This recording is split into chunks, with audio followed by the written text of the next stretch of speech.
April tanggal 28, tahun ke-1945, Laut Celebes, 12 mil di lepas pantai Tarakan. Kabut tipis pagi itu menyelimuti permukaan laut, sementara langit yang mulai memerah memberi siluet samar pada ratusan kapal yang bergerak perlahan. Di geladak HMAS Manura, para prajurit Australia dari 26 TH Brigade Group berdiri berderet. Sebagian menggenggam senapan Lanfield nomor 4, sementara lainnya memeriksa bayonet, amunisi, dan kantong medis yang diketatkan kuat di dada. Aroma garam bercampur solar terasa memenuhi udara. Lalu, suara itu datang geraman rendah mesin kapal pendarat LCI yang bergerak ke posisi serang. Di kejauhan, Pulau Tarakan terlihat sebagai garis gelap penuh pepohonan dan asap tipis. Para prajurit tahu apa artinya itu. Di balik garis pepohonan itu, pasukan Jepang dari Satuan Pertahanan Tarakan, sekitar 2.200 orang, telah menggali diri mereka dalam bunker,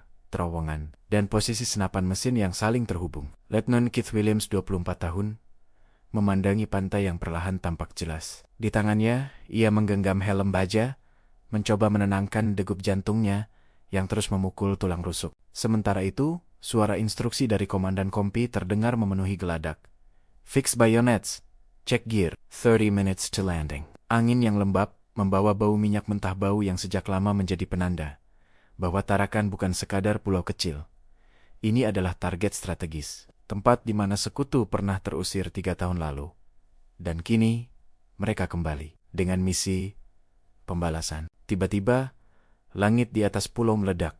Braa, B, RA, artileri kapal penjelajah HMAS Hobart dan USS Phoenix mulai memuntahkan peluru 6 inch dan 5 inch ke titik-titik pertahanan Jepang. Satu demi satu lereng bukit meledak seperti tanah yang diremas raksasa. Gelombang tekanan mencapai kapal-kapal pendarat, membuat air laut bergetar seperti permukaan drum yang dipukul. Letnan Williams menunduk refleks ketika hembusan udara panas melewati kepala. Di sampingnya Private Mason mengangkat kepala, berusaha melihat hasil tembakan. Damn, itu baru pembukaannya, gumam Mason.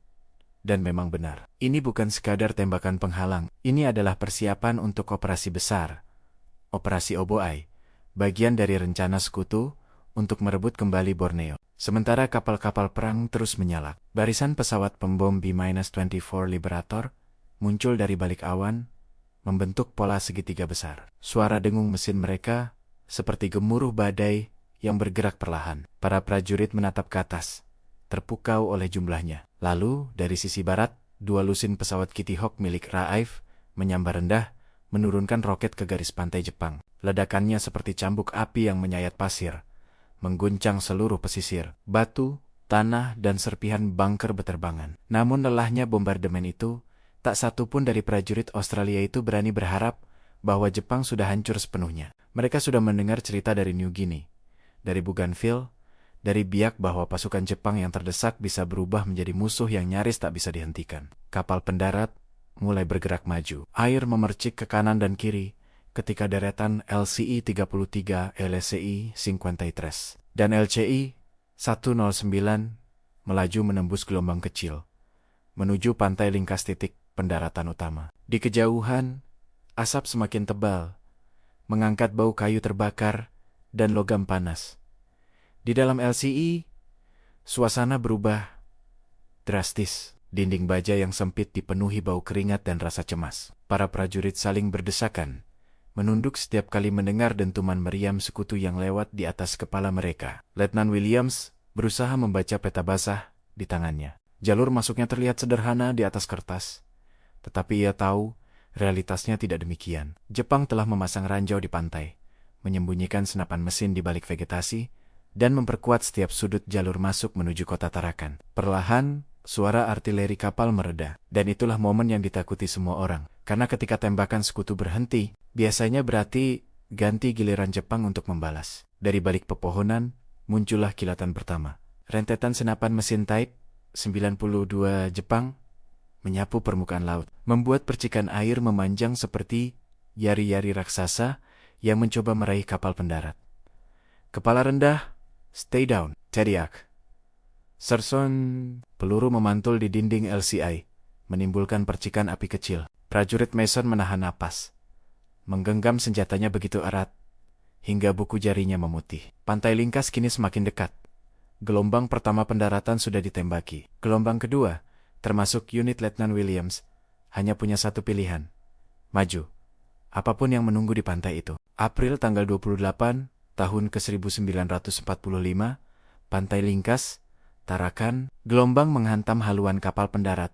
Ketika LCI-33 berbelok ke kiri, mencoba mengurangi paparan dari tembakan Jepang yang datang dari perit-perit pasir yang tersembunyi. Suara mesin dipaksa maksimal, meraung seperti binatang terluka yang mencoba menerobos jebakan. Di dalam LCI, Letnan Williams merasakan setiap getaran tembakan yang mengenai dinding baja tipis. Udara menjadi panas, sempit, dan penuh tekanan. Di atas kepala mereka, lembaran plat baja sudah berlubang-lubang kecil, seperti digigit kawanan serangga logam.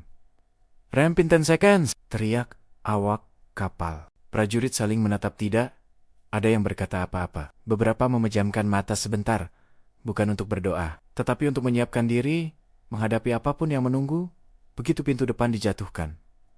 Dan kemudian, BRAA, sebuah artileri kecil Jepang meledak tidak jauh dari lambung kiri LCI.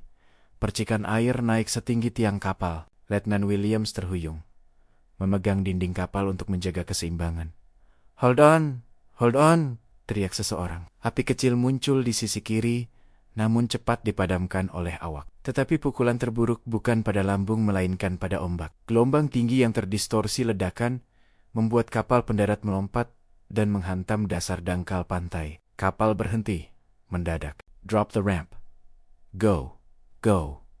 Move." Pintu baja depan jatuh, menghantam air dan langsung disambut rentetan tembakan. Peluru memecah permukaan air di depan mereka seperti hujan baja yang turun dari samping. Williams menerjang keluar pertama, air setinggi lutut menghantam kakinya. Lumpur Tarakan yang lengket menyedot sepatunya saat ia berlari membungkuk menuju perlindungan. Di belakangnya, prajurit Mason melompat turun sambil menembak ke arah garis pepohonan. Pantai Lingkas bukanlah pantai berpasir lembut. Itu adalah rawa berlumpur yang busuk dan berat. Hasil pencampuran air laut, minyak, dan tanah gambut. Setiap langkah seperti mencoba berlari di dalam perekat. Di kanan, regu dari LCI-53 mulai masuk ke pantai. Tetapi, mereka langsung dihantam tembakan dari bunker Jepang yang tersembunyi di balik semak-semak tebal. "Machine gun nest, kanan, kanan, suppress them!" teriak Williams sambil menjatuhkan diri di balik gundukan pasir rendah. Unit di belakangnya langsung merespons. "Bratatatata!" Senapan Brand Australia menyemburkan tembakan panjang ke arah bunker. Serpihan kayu dan tanah beterbangan. Namun bunker itu terlalu kokoh. Suara balasan Jepang tidak berhenti. Dua pesawat Kitty Hawk RAIV tiba-tiba menyambar rendah di atas kepala. Suara mesinnya membuat pasir bergetar. Mereka meluncurkan roket yang melesat tepat ke bunker tersebut. FWOOOOSH KRAAAANG. Ledakannya menggetarkan pantai. Bunker hancur sebagian. Api mulai melalap sisi dalamnya. Tembakan senapan mesin Jepang berhenti seketika. Tetapi tidak ada waktu untuk merayakan. Dari dalam hutan, terdengar teriakan bahasa Jepang. Diikuti bayanggen-bahanggen yang bergerak cepat. Sekelompok kecil prajurit Jepang melakukan serangan balik kilat, berusaha menyelinap ke sayap kiri para pendarat. "Contact left." Suara peringatan itu membuat seluruh pasukan Australia menoleh. Para penyerang Jepang muncul dari balik semak, membawa senapan Type 99 dan granat. Williams mengangkat senjatanya. "Bang! Bang! Bang!" 3 peluru mengenai salah satu prajurit Jepang, membuatnya jatuh berguling ke lumpur. Granat Jepang melayang di udara. Williams berteriak, "Down!" Ledakan menggulung tanah dan lumpur, membuat prajurit Australia berlindung serendah mungkin. Meskipun jumlah Jepang kecil, mereka menyerang dengan keberanian fanatik. Mereka tidak mundur, meski ditembak. Mereka melompat ke posisi-posisi yang terbuka, mencoba menyeret 1-2 prajurit Australia ke dalam pertempuran jarak dekat. Pertempuran berlangsung kacau, cepat, dan brutal. Namun perlahan, dengan tembakan terarah dan dukungan Brengun, pasukan Jepang itu terdesak kembali ke dalam hutan. Beberapa tewas di tempat, beberapa lagi menghilang ke antara pepohonan, menunggu kesempatan berikutnya. Pantai Lingkas mulai dikuasai.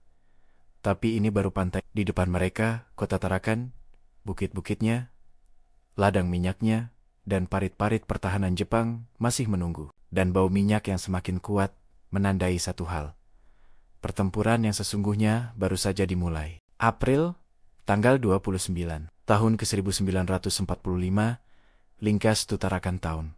Kabut pagi perlahan terangkat ketika Williams dan unitnya mulai bergerak meninggalkan garis pantai. Jalan menuju kota Tarakan adalah lorong sempit berlumpur yang dikepung rawa dan pepohonan lebat. Bau minyak makin kuat, bercampur aroma tanah basah dan sisa asap dari pemboman semalam. Setiap langkah terasa seperti memasuki kedalaman rahang monster yang penuh jebakan. Sersan O'Connor, pria Irlandia besar, dengan suara serak, memberi isyarat tangan. "Eyes up." Jepang suka bersembunyi di pohon atau lubang kecil. Mereka bisa muncul dari mana saja, dan benar saja, baru 200 meter dari pantai, unit di depan berhenti mendadak. "Sniper, jam 1!" teriak seseorang. Crack! Peluru tunggal itu menghantam helm seorang prajurit Australia, membuatnya terjatuh ke belakang. Helmnya penyok, tapi ia selamat. Namun serangan itu memaksa seluruh unit mencari perlindungan di balik batang pohon dan gundukan tanah. Williams menekan wajahnya ke tanah, mengamati arah datangnya tembakan. Sniper itu bersembunyi di suatu tempat di antara reruntuhan rumah kayu tua yang setengah terbakar. Di belakang, awak Matilda Frog bergerak maju. "Need the frog," teriak operatornya melalui suara berderak radio. "Do it," jawab Williams. Tang Matilda itu maju dengan suara berat. Laras flamethrower Naya diarahkan ke rumah kayu itu. FWOOOOOSH. Semburan api panjang menyapu bangunan, membuatnya meledak dalam lautan api jingga. Teriakan terdengar dari dalam suara Jepang yang memekik sebelum suara itu lenyap ditelan kobaran besar. Sniper eliminated. Para prajurit kembali bergerak. Kali ini lebih cepat. Mereka tahu Jepang tidak akan membiarkan jalan menuju kota terbuka begitu saja. Semakin mereka mendekati Tarakan, medan berubah. Rumah-rumah kayu terbakar, meninggalkan rangka hitam yang menjulang, seperti tulang-tulang raksasa. Jalanan dipenuhi ranjau darat dan kawat berduri. Satu regu Zoni Australia harus bekerja keras membersihkan rute sambil tetap waspada terhadap tembakan sporadis. Matahari semakin tinggi. Dan kemudian, suara itu datang. BOOOOOM. Ledakan besar dari bukit di depan mengguncang tanah. Ketika asap mereda, terlihat parit-parit Jepang yang terhubung oleh terowongan. Masing-masing dipenuhi senapan mesin dan granat. Posisi ini dikenal sebagai Helen, nama kode sekutu untuk salah satu benteng utama Jepang. Di Tarakan, Helen is active. "They're waiting for us," teriak seorang radioman. Tembakan senapan mesin menyapu dataran rendah, memaksa pasukan Australia berlindung. Williams, O'Connor, Mason, dan regu lainnya jatuh tiarap, berusaha mencari titik buta yang bisa mereka gunakan untuk maju. "Damn, mereka sudah siap," gumam Mason sambil menembakkan beberapa peluru sebagai cover. Kemudian terdengar suara berat dari kanan. Kleng, kleng, kleng. 2 tank Matilda lainnya muncul. Kali ini membawa meriam 3,7 inch. Awak tank membuka kap atas dan berteriak, "Mark the bunkers." Williams mengangkat peluru suar merah ke langit. Ketika suar itu meledak, 2 Matilda menembak hampir bersamaan. Boom! Boom! Lalu muncullah pasukan Jepang dari pintu terowongan yang tersembunyi. Mereka berlari sambil menjerit, meluncurkan serangan banzai kecil untuk menghentikan pergerakan Australia. Williams menembak, O'Connor menembak, Mason menembak, semua menembak. Serangan banzai itu runtuh sebelum mencapai posisi Australia. Tubuh berguling menuruni bukit. Tetapi mereka tahu akan ada lebih banyak yang datang. Pertempuran menuju kota Tarakan bukan hanya tentang menembus garis depan ini, adalah perang parit, perang terowongan, dan perang psikologis yang melelahkan. Dan tepat ketika mereka merasa mulai menguasai bukit pertama, suara gemuruh dari belakang menggetarkan tanah. Artileri Jepang mulai menembaki pantai dan rute pasukan Australia. Ledakan menghantam rawa, menghancurkan pohon, dan memutus jalur suplai. Williams menyadari sesuatu. Jepang tidak hanya bertahan, mereka berniat memutus seluruh operasi sekutu dari pantai sampai kota. Pertempuran Tarakan baru memasuki babak paling berbahaya. April tanggal 30 tahun ke-1945, Bukit Helen, Tarakan. Tanah terus bergetar di bawah kaki Williams ketika gelombang tembakan artileri Jepang meluncur melintasi atas kepala mereka. Suaranya melengking. WH-3ST, BOOOM, menghantam rawa di belakang, membuat air, lumpur, dan serpihan kayu terbang ke udara seperti badai kecil. Unit Williams merapat ke lereng Bukit Helen. berlindung di balik akar-akar besar dan batu besar yang basah oleh embun pagi. Senapan mesin Jepang yang bertengger di puncak bukit terus menekan setiap gerakan maju. Garis depan Australia terhenti. Semua orang menunduk, menunggu celah. Damn, mereka punya wilayah tembak dari segala arah, gumam O'Connor sambil mengintip sedikit dari balik batu. Satu peluru langsung melesat melewati pipinya. Williams menunduk, menarik napas tajam. Kalau kita tidak menghancurkan posisi senapan mesin itu, kita semua akan terjebak di sini. Mason memeriksa amunisinya. Kita butuh frog lagi. Seolah mendengar itu, suara berat rantai tank terdengar dari kiri. Dua Matilda Frog merayap naik perlahan, baja tebalnya memantulkan sinar matahari. Awak tank melambaikan tangan dari Capoenas to the Nest. Williams mengangkat tangannya, menunjuk dua bunker. Jepang berbentuk setengah lingkaran yang tersembunyi di balik rimbun pepohonan sekitar 60 meter di atas mereka. Tank flamethrower Matilda mengambil posisi. Firing. FW. O. O. O. O. O. O. O. O. O. O. O. O. O. O. O. O. O. O. SH. Semburan api menyala seperti lidah naga, menelan seluruh sisi lereng bukit. Api menyapu dondon kering, membakar dinding bunker, dan membuat udara sekitar menjadi oven panas. Asap putih memenuhi udara, bercampur aroma kayu terbakar, minyak, dan sesuatu yang lebih gelap. Di dalam bunker, terdengar suara jeritan Jepang teriakan pendek, putus, langsung hilang ditelan kobaran api. Namun hanya beberapa detik setelah bunker itu hancur, suara lain muncul dari sisi kanan. Tak tak tak tak, senapan mesin Jepang lainnya menyala dari titik yang lebih tinggi. Tembakan itu menghantam sisi tank, memantul seperti hujan batu. Tank mungkin tahan, tapi pasukan infanteri Australia yang berlari di belakangnya tidak. Williams menekan radio. Kita belum selesai. Masih ada satu lagi di atas. O'Connor menatap ke arah pepohonan gelap itu. Itu pasti mulut terowongan. Dan benar, Jepang tidak hanya bersembunyi di bunker. Mereka memiliki jaringan terowongan bawah tanah yang bisa muncul di mana saja. Keluar, menembak, menghilang kembali. Seperti bayangan hidup. Regu Alpha, flank kiri, Regu Bravo, tetap di sini dan sediakan suppressing fire, teriak Williams. Regu Alpha bergerak memotong jalur, mendaki sisi bukit dengan hati-hati. Setiap akar yang diinjak terasa seperti jebakan. Setiap batu mungkin ditanami ranjau kecil. Udara di bawah pepohonan terasa lebih lembab, lebih gelap, lebih menekan. Tiba-tiba, Jererato, seorang prajurit Jepang muncul dari balik semak tebal, dengan bayonet terpasang. Serangannya liar dan cepat. Mason yang berada paling dekat hampir tidak sempat mengangkat senapan. Bang, Williams menarik pelatuk tepat waktu. Prajurit Jepang itu jatuh hanya beberapa meter dari mereka. Keep moving.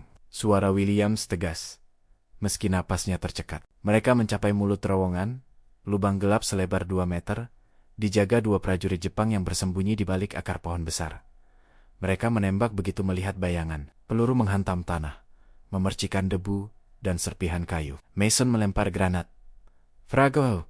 Boom! Ledakan kecil mengguncang pintu terowongan, mengeluarkan suara seperti kayu retak dan tubuh jatuh. Regu Alpha menusuk masuk, bergerak cepat ke posisi senapan mesin. Posisi itu dijaga oleh 3 prajurit Jepang yang tersisa, yang menolak mundur meski terdesak. Mereka bertempur dengan brutal, mencoba merebut senjata Australia, berteriak sambil mengayunkan bayonet.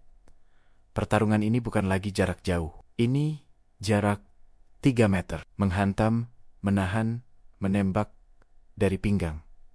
Kacau, keras, melelahkan. Ketika debu mereda, posisi itu akhirnya dikuasai. Williams mengusap keringat bercampur tanah dari wajahnya. O'Connor duduk bersandar pada batu, napasnya berat. Kau pikir ini sudah selesai? Tanya Mason sambil menatap terowongan gelap yang baru saja mereka rebut. Williams menoleh ke arah garis bukit yang lebih tinggi benteng Jepang lainnya. Terlihat samar di atas sana. Tidak, ini jauh dari selesai. Dan di bawah permukaan tanah Tarakan, Jepang masih memiliki jaringan terowongan yang dalam dan panjang tempat kegelapan yang siap memakan siapapun yang masuk.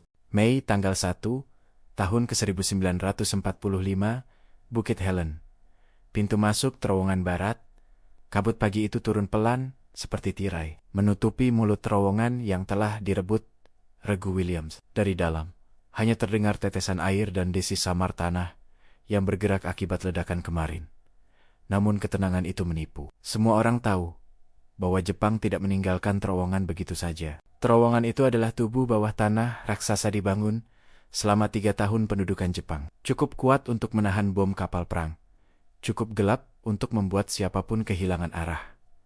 Williams memeriksa senter kecilnya, mengangguk pada O'Connor. Regu, kita masuk dulu. Bravo, jaga perimeter. Siapapun yang muncul dari pintu lain, habisi. Mason menelan ludah, mengencangkan pegangan pada Lienfield-nya. Semoga mereka tidak menunggu dengan bayonet di tikungan pertama. Williams menuruni tangga tanah sempit yang miring ke bawah. Udara di dalam terowongan lebih dingin, lembab, dan berbau belerang bercampur asap sisa pembakaran. Dindingnya dipenuhi kayu penyangga. Beberapa sudah retak karena ledakan semalam. Regu itu bergerak perlahan. Sepatu mereka menginjak tanah liat basah yang lengket seperti darah mengental. Center menyorot ke depan. Jalan bercabang 2. O'Connor menghela napas. Great, Mace.